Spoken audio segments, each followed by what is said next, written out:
How good's this? Sitting there on the Venture, you've gone for a big ride in your Hemi 450, sitting by the fire, watching the reflection of the flames on your bike. Just reminds you why you made the choice in the first place. But the reality is, it's my fire in the shed. I haven't gone anywhere yet on this thing, but we will. Let's go. Hey guys, you guessed it. We're on for another test ride and review. So today I went to my good friends Nicole and Derek Shepherd down at City Coast Motorcycles. And I said, I want to take something for a review. And he said, what do you want? I said, something from the Royal Enfield range. And he gave me a few options. And then this is his personal one. He used this as a demo as well. So he's kitted it up with some off-road tyres and some racks and a bigger tank and some other bits and pieces. So it's not completely standard. So I thought this would be a great bike to take out and see what it's like. And it's already got 5,000 Ks on it, so he's ridden it. So I don't have to be, too ginger on the throttle and worry about a new motor and all that kind of stuff. So I sold, funny enough, I sold the very first Royal Enfield at City Coast, Suck It Pete, when we took over Royal Enfield when I was working at the time. And I looked into the brand because when Royal Enfield first came out, remember they had that Bullet 500. It was rough, okay? I'm going to be honest, the castings of it and just the finish of the product, it was rough, it was noisy, it was very vibey. And it was cool, kind of cliche, kind of that post-war kind of thing, but it wasn't a kind of bike you go, okay, I'm going to buy it because, that's what I want to spend my money, unless you're into that kind of rattly, underpowered, heavy bike. But over the years, Royal Enfield committed to development and making their products work. And you just have to look at the dash on this thing. That's a prime example. Now this thing comes with Google Apps. Like I can think of 3 or 4, I can't think of any other bike that comes with Google Maps. And this is like, they start from 9.2.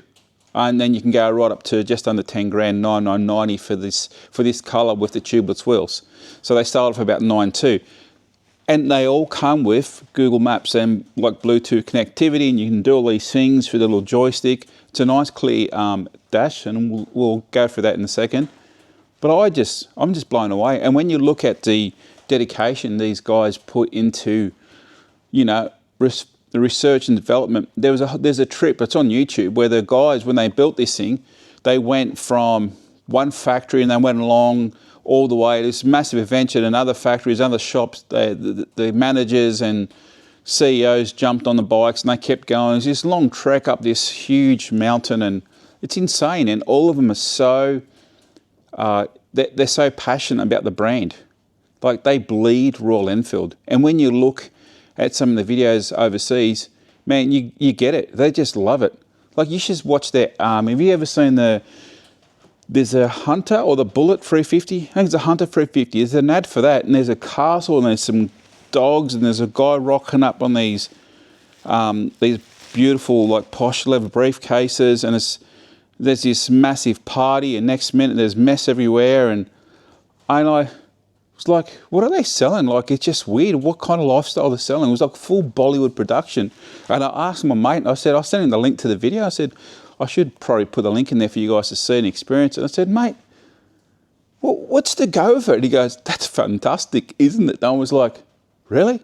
I just, man, hats off to you guys, because you guys, you see something, you aim for it, and you go hard. I love it. So anyway, I'm about to gear up. It's getting to that nice dawn, sunrise time of day. So let's see what this is like. All right, see you guys.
bit off-roading.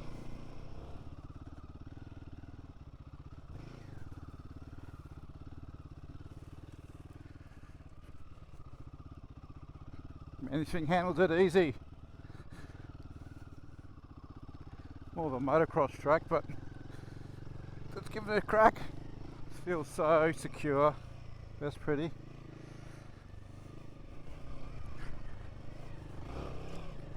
Yeah! I'm a legend!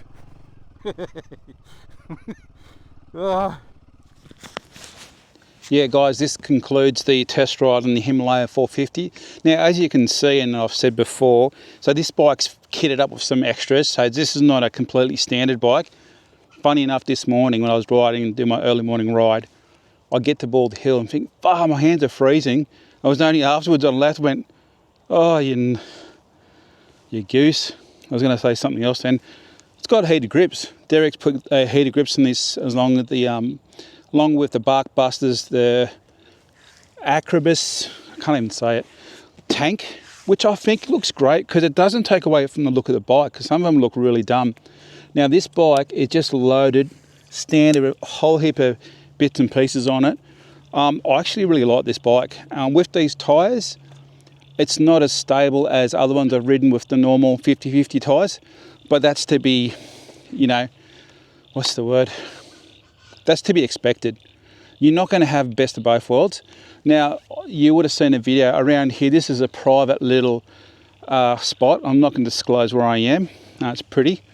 So I took this off-road. I'm no off-road person. I'll just give it a crack. And as you can see the video, this thing's sure-footed like a billy goat. With these tyres, it was no problem going through this. It's rained up here for a week solid or more. It's only sort of been dry for a week, and so you still a lot of muddy spots, sandy spots. I didn't want to go through the mud, not to disprove my ability or disprove these tyres or the bike. I just didn't want the bike muddied and have something to clean. But mate, this handled it perfect.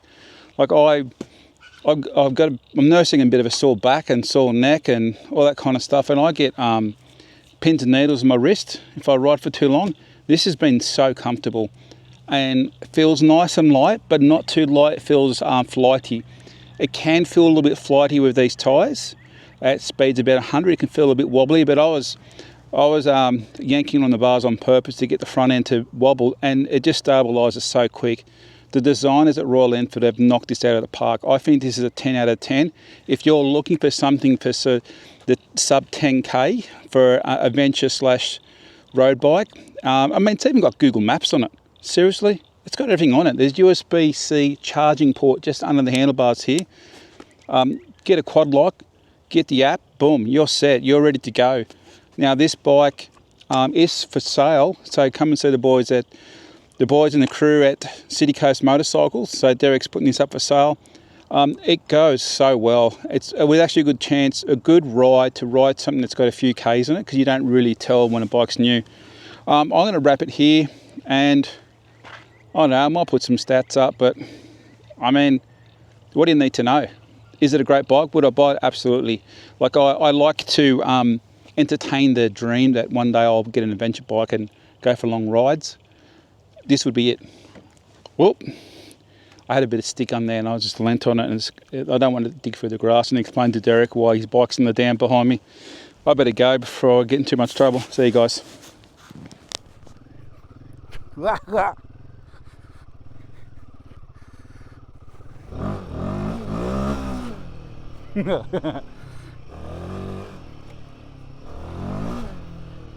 Gosh, this goes well. Oh!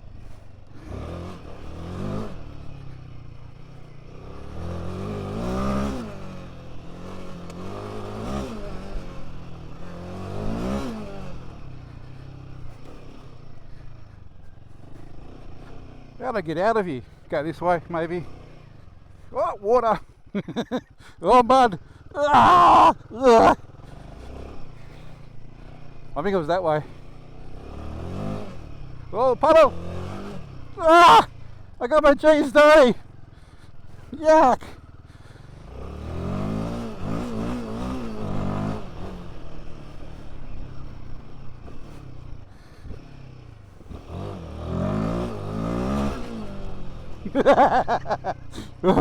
Right, this is right back. Gotta get out of here. Right, whoa. I can see my tracks. I didn't go that way. No. I'm not going to go through that mud. I got a backup plan. Here.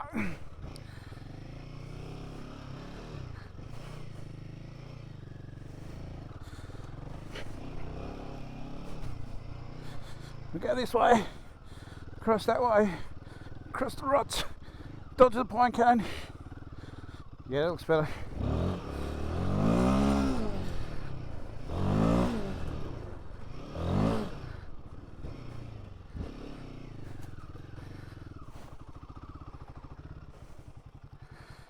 That was fun.